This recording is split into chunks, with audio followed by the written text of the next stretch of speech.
Hey again, everybody. It's Guardian Enzo, and here on a very exciting day for Lost in Anime and the Lost in Anime video channel, we're going to do our very first YouTube season preview. As my listeners and readers will know, well, the readers especially will know, I've been doing season previews for anime for probably about 10 years, which really makes me feel old. But this is the first time, obviously, that I'm doing a YouTube version of it. So I think that you'll have to bear with me here because there's going to be some experimentation. This is our first go around. But I think how I envision this is the YouTube video being sort of a companion piece to the print version on the website. And the website one will be more comprehensive, and the YouTube one will be a chance for me to take a little bit of a deeper dive into the series that particularly interests me. To be clear, even on the website, I don't attempt to do what I would call a comprehensive season preview. I've never done that. I focus on the percentage of the schedule that's of interest to me. There are plenty of places you can go to find comprehensive lists of the shows that are coming out in a season. I'm not going to attempt to do that. Generally speaking, when I do season previews, historically, I've usually been able to preview about a third of the shows on the schedule. I usually find about a third of them that interest me. This time around, it's not a big number. It's really about a quarter, and I think that's symptomatic of the sort of season there is. It is Winter 21 is a top heavy season. Generally speaking, when I look at anime seasons, they tend to fall into the categories of either top heavy, where there's a couple of shows that are really, really interesting and not much underneath it, or bottom heavy shows where there's a lot of potential quantity of shows that at least look like they could be interesting, but not much quality at the top that looks like a sure thing. If you get a season that's got neither of those things, then you really have a woof. Or if you get both of them, then obviously you could have a spring 2012 or a spring 2007, although those are becoming increasingly rare. This season, as I say, is definitely a top heavy season for me. My classification, what I've historically done is I have three categories: the highest expectations category, a mid table category, and a modestly interested category. And typically mid table, especially in a quantity heavy season, that may be the biggest category, or certainly one of the biggest. This season, if I'm brutally honest, I had to stretch to include anything in it, and I only have three shows in it, which really shows you that there isn't a lot of depth to the season. Really, we've seen trends in recent years in anime where we've gotten a lot more generic types of shows, isekai light novel adaptations, and cute girl shows and idol shows. This season is particularly heavy on those, especially idol shows and isekai, and a lot of sequels to stuff, which is of minimal interest to me. So it's a pretty rough season. There's 49 shows on the docket. I was only able to muster enough interest to preview 13 of them.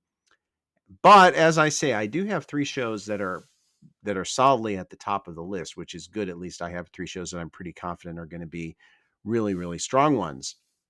And that starts for me, it has to start with Horimiya, which not only am I thrilled to see Horimiya get an anime, I'm a fan of the manga, but it came as a complete surprise. I think if you talk to most people who are fans of the Horimiya manga, it it was nothing we expected. We did not expect to see an anime version of Horimiya. I think most of us had pretty much given up on that as a lost cause. It's been around for a long time. It started out as a web manga in 2007, and then there was then the print manga in 2011, and there was an OVA series that gave a very, very minimal taster of what the show could be. But the idea that this could actually end up getting an anime was a really a complete surprise. And so that was a thrill. And the other thing that happened with it was a very, very fast turnaround. It was announced, I think, in October, and it was announced for winter. So that was a really fast turnaround, which had a lot of us worried. But realistically, the anime, from what we can tell so far, based on the previews and the staff and everything else, it looks good. So Horimiya, as I say, started out as a web manga called Hori-san to Miyamura-kun. It eventually ended up getting a new artwork and an extended storyline in print, and was just called Horimiya by a mangaka called Hiro, which I'm guessing is probably a pen name. And it's a story about Hori Kyoko and Miyamura Izumi. And there's other characters that are important here, principally the little brother of the female lead, whose name is Hori Sota, and he's important in the setup of the story and going forward. And then there's a whole raft of supporting characters at the school, especially, who are important. But it's principally about Hori and Mia, thus the name Horimiya. And she's very popular, good student, basically takes care of her little brother. He's someone who is sort of has two different faces, a public face and a private face, which are very different. And that's a key component in driving the story in Horimiya, is that dichotomy with Izumi-kun, is how different what he shows to the public is from what he is in private. And I think Horimiya really is a rom-com that it should appeal to people who like the focus on the relationship as opposed to the relation focus on the dance. There's not a lot of tropes, there's not a lot of cliche to this. It's really about the relationship between these two people. Part of it, of course, is romantic, but part of it is, most of it is really bigger than romantic. It's a very complicated relationship.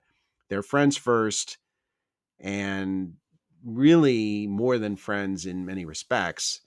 And it's just one of the most sensitive and interesting and complex romantic comedies I've seen in manga in a long time. I won't say it reminds me of Tonari no Kaibutsu-kun. It's quite different, but I would say there are some superficial similarities in that it's got the one name mangaka, and it's a quite serious relationship driven rom-com that focuses on serious issues above and beyond the romance side. There's a younger brother character. It has a excellent director in the anime version. And that's really, when we saw the anime announcement, the big surprise coming out of that, I think for a lot of people, was to see that Ishihama Masashi was directing. Ishihama Masashi, for those who don't know, is the director of Shinsekai Yori, which is one of my favorite series of all time. I think I had it ranked number 5 or 6 in the decade when of the 2010s. It's a superb series, very very different genre and tone from Horimiya. And but interestingly enough, if you look at the previews for Horimiya, it seems like some of Ishihama's unique visual style actually does carry through into this rom-com genre. So it'll be very interesting to see how that plays out. Generally strong, solid staff, very good cast, especially Tomatsu Haruka, who's playing Kyoko Hori. She's a wonderful actress and a wonderful singer. And but generally, I think the cast is fine. Uchiyama Koki, I'm a big fan. I think he's good. It's a good cast. My normal cycle when an adaptation of a manga I love is announced is, the first thing is I pray it's not Shaft, and then I pray it's not Kajiyuki as the male lead, and we dodge those bullets here. So, all things considered, I'm very, very hopeful and very, very positive about Horimiya going forward. So that's for sure my top pick of the season. My next pick would be Beastars season 2, which is, of all the sequels this season, that's far and away the one that interests me the most. I really enjoyed Beastars. It was, I think, number 5 or 6 in my 2019 rankings. Some of the best CGI really in the history of TV animation. Orange Studio is superb with CGI. I think they've done character CGI better than any other TV studio. It's also very interesting visually. In addition to being good CGI, it's also got a very interesting visual style. The mangaka here is Itagaki Paru, who is the daughter of the great mangaka Itagaki Keisuke, who wrote Baki the Grappler, among other things. And she actually tried her best to keep a lid on that fact until after Beastars was already a big hit. and had gotten an anime, which is to her credit. I think she didn't want to ride on his coattails. Not that she needed to worry about it, because Beastars is really an amazing series. It's very dark. It's not always pleasant to watch. I get the sense with Beastars that Itagaki Sensei is working through a lot of her personal questions about existence and about humanity and about life and her personal demons as she writes it. And she doesn't always know what the answers are going to look like, which I think is a very interesting, uncertain element as you read and watch Beastars. I've always enjoyed it. It can be an uncomfortable watch, but never less than fascinating. So Beastars is kind of a can't miss for me. It's the second season of a really good show with the same staff, same studio. Expectations are it should be really good. The only major question I would cite with Beastars would be, does this series try to finish the manga, which ended in October? Does it try to completely finish the story, which should really be two cours or maybe even three? Does it stop after a logical amount of material to cover in 12 episodes and then maybe finish with a third season down the line? Does it just stop and we never get a completion in anime form? I don't really know. Beastars is pretty successful, but it's not a massive commercial powerhouse. Nevertheless, my expectation would be that we'll probably get a completion in anime form, but I wouldn't take it for granted. So that's really the only question I would cite with Beastars. And then the third leg of the tripod of my highest expectations category is one that, as Major Kong might say, is flying pretty low under the radar, and that's Kemono Jihen, which I know about because I really enjoy the manga, but I get the sense that a lot of people don't because it's not getting a lot of buzz. It's based on a manga by Imoto Sho, and she's not a well-known mangaka, but I really enjoy this series a lot. It runs in Jump Square, and it has actually, to me, a kind of a seinen air to it at times, especially where one of the major characters, Inugami-san, is concerned, who strikes me very much as a seinen lead. But he's not the protagonist. He's kind of I would say, one of the most important side characters. But so it is it's a shonen, but as you read this series, you came to understand, yeah, there's no way this could have appeared in regular Shonen Jump. And I think once you sort of understand why that is, that's when you come to appreciate the magic of Kemono Jihen. It's a wonderfully quirky, weird series.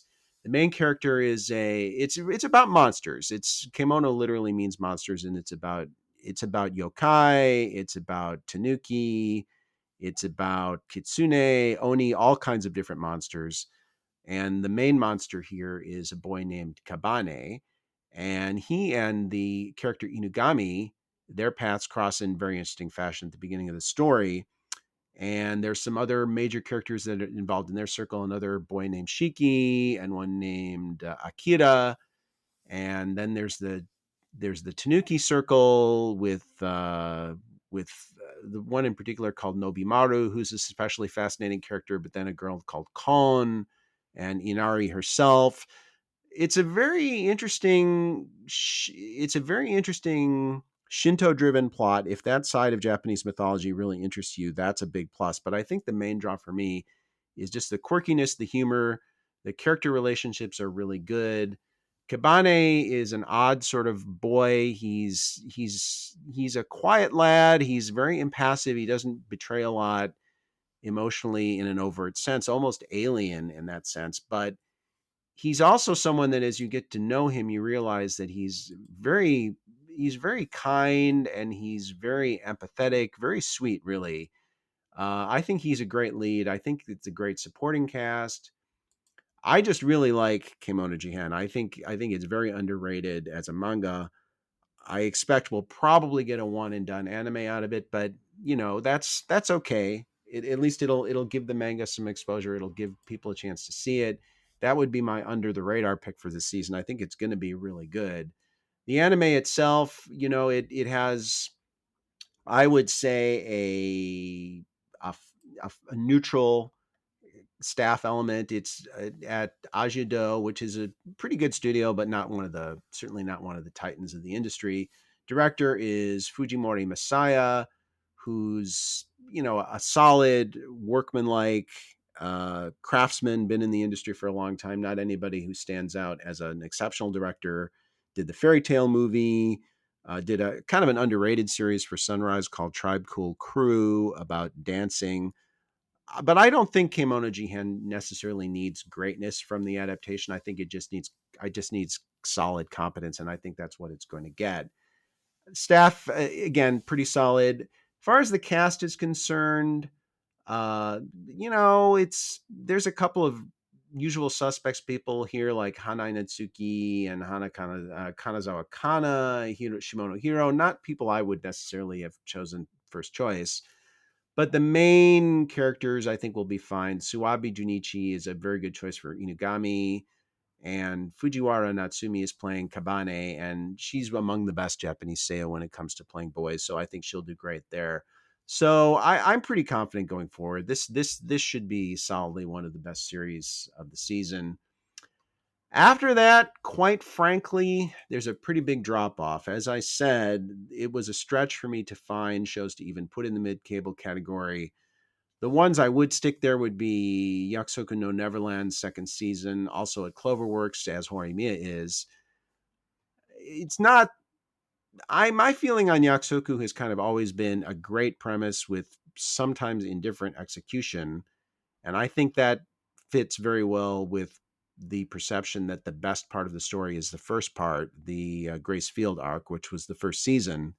And the further the story gets away from that kind of core element, the more the cracks begin to appear in the facade. So I'm not a huge fan of Yakusoku after the Grace Field arc. I think it gets more and more kind of it loses the plot more and more as it goes. But the second season still should be pretty solid. We're still in fairly firm ground story wise.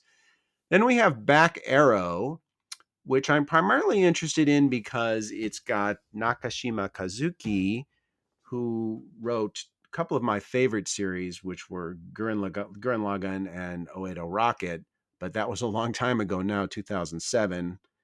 And he's mostly worked with Trigger and Imaishi Hiroyuki since then. And I have not been a huge fan of anything they've done as a team. Really, his work on Brand New Animal would be my most favorite Nakashima series with Trigger. Imaishi was not directly involved in that one. And even BNA is kind of more in the pretty good category for me. So I'm mostly interested in Back Arrow to see how Nakashima does working with a different director. In this case, that's Taniguchi Goro, who is a well-known director working on a couple of shows this season, actually. So we'll see how that goes. Taniguchi is a veteran, not as big a personality, perhaps, as Imaishi with as much of a signature style. So maybe we'll get more Nakashima in his vintage form now, but we'll see. No idea. It's kind of a stab in the dark. It also has Kazuyuki as the male lead, but we'll see. And then the other one I have in the mid-table category is Skate, with the 8 as the infinity sign, coming from Bones. And the only reason, honestly, this elevates to the mid-tier category for me is because it is a Bone show, and because there really hasn't been much skateboarding anime, which I think is kind of surprising given how popular skateboarding is in Japan and has been for a long time. So I'm sort of curious to see where Bones goes with this. It has Utsumi Hiroko, who is a Kyoto Animation veteran and is most known for Banana Fish and Free, neither of which are series I love. But we'll see how that goes. We don't have a lot of female directors in anime, so it's always great to see one of them gain the prominence that Utsumi has. So Skate from Bones. After that, realistically, as I said, it's not a deep season. There's a couple of shows potentially that could be interesting here. Mushoku Tensei, which is every season it seems like there's one isekai adaptation that people swear to me, oh, Enzo, it's different than all the others. This one's really good. And this season it's Mushoku Tensei. So we'll see on that one. I'll give it a shot. It does definitely get the best aggregator review scores of any of this season's many isekai shows. So I'll give that one a shot. Hataraku Saibou Black. I watched most of the original Hataraku Saibou anime and I found it pleasant, but grew bored with it pretty quickly. It has a sequel actually this season, which I probably won't watch, but I will watch Black because that's based on a manga by a different author and different artist, and it deals with the adult side, quote unquote, of the cells at work mythology, which would be alcohol and tobacco and stress and things like that. So maybe it's different enough that it'll have a little more appeal for me. We'll see. There's a show called 2.43 Seiin Koukou Danshi Volley-bu coming. It's a volleyball anime based on a novel. How strongly this draws from the Haikyuu mythology, I don't know. I think Haikyuu, anytime you see a series as successful as Haikyuu, you inevitably see imitators. This started, I think, 3 or 4 years after Haikyuu. How much of an imitator is, I really don't know, but it's a sports anime and it's actually on Noitamina, interestingly. And while that doesn't mean as much as it used to, it's still sort of a modestly interesting side note with this. So I'll be checking that one out. And then the one series I would say is probably the closest thing I have to a sleeper for this season is Kai Byoui Ramune, Dr. Ramune, as it's been anglicized. And I am taking a total shot in the dark in this because the manga it's based on is not at all translated. The staff for the series does not contain anyone that you would call a standout figure. The studio Platinum Vision is not what you would call a standout studio. But sometimes with anime, you get shows that look interesting to you for reasons that you can't explain, and you just have a feeling. And that's the way it is with Dr. Ramune for me. It's the one show this season. I can't really call Kemono Jihen a sleeper because I know it's going to be good. It may be a sleeper for a lot of people. It's not for me. Kai Byoui Ramune could be a sleeper. For some reason, I just suspect this show could be better than it appears. The story, as best I can tell, there's some kind of weird mystery disease going around which causes people to have existential angst, and this Dr. Ramune character can cure it. So that sounds agreeably weird, I suppose. And this may end up being a complete throwaway. That's entirely possible, but it's the one show this season I sort of have the feeling could be more interesting than it appears. So Kai Byoui Ramune from Platinum Vision, that's my sleeper for the season if I have one. As far as OVAs are concerned, OVA is pretty much dead. There's very little original video animation anymore. It's mostly become an extension of special episodes and special manga volume kickers and things like that. So you don't really see a lot of interesting stuff in OVA. The one thing I will be following is the Planetarian Snow Globe OVA, which was actually originally supposed to come out in the summer but got pushed back to January because of the pandemic. I liked the Planetarian TV series, so I'll be interested in seeing the Snow Globe, which, as I understand it, is a prequel to the Planetarian TV series. On the theatrical side, there's a couple of Uchuu Senkan Yamato films coming out. The first one is a compilation film, but the one called Uchuu Senkan Yamato 2205 is a actual sequel. So that could potentially be interesting. We'll certainly be checking that out. There's another Natsume Yuujinchou film, Natsume Yuujinchou Ishi Okoshi to Ayashiki Raihousha. And any Natsume is always welcome, for sure. I love the series, have for many, many, many years. Been waiting a long time for more Kogetsune material. That's not coming, but nevertheless, more Natsume is always welcome. This is apparently 2 anime original stories back to back. Normally, with anime original material of manga, you worry, but generally speaking, with Natsume over the years, the anime original material has been some of the absolute best. So I would have no reason to expect this won't be good. And the headliner on the movie side, of course, is Evangelion 3.0 plus 1.0, Thrice Upon a Time. After 8 long years of waiting, Anno Hideaki is finally concluding the Evangelion movie series. Anyone who knows me knows that I'm a huge Eva fan and that I have a complicated relationship with Eva. It's deeply, deeply embedded in my soul as an anime fan. I consider it on balance, probably the most important anime ever made. I think it connects hardcore otaku with the general public internationally and in Japan, probably more so than any franchise in anime history. But the reality is that I actually like the TV series ending better than any of the endings that Ano has trumped up in the years afterwards to try to improve on it, quote unquote. The only other ending I kind of liked actually was Sadamoto Yoshiyuki's ending in the manga. But basically, I like the TV series ending. Add to that the fact that the last Eva film was a dumpster fire, as far as I'm concerned, a real hot mess. But the second film in this series I actually thought was really good, and it's Eva.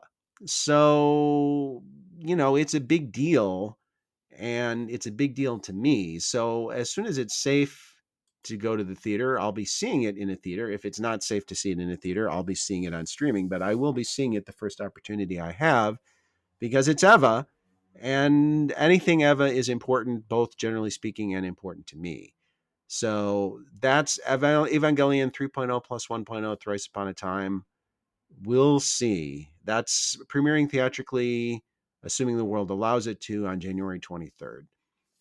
And that, dear listeners, is pretty much the Winter 21 preview. And as I said, this is the first time I'm doing the video companion piece to the print version on the website, so it's a work in progress. I would very much appreciate it if you guys give me your feedback. Let me know what you'd like to see in future video editions of the preview, what works for you, what doesn't work for you.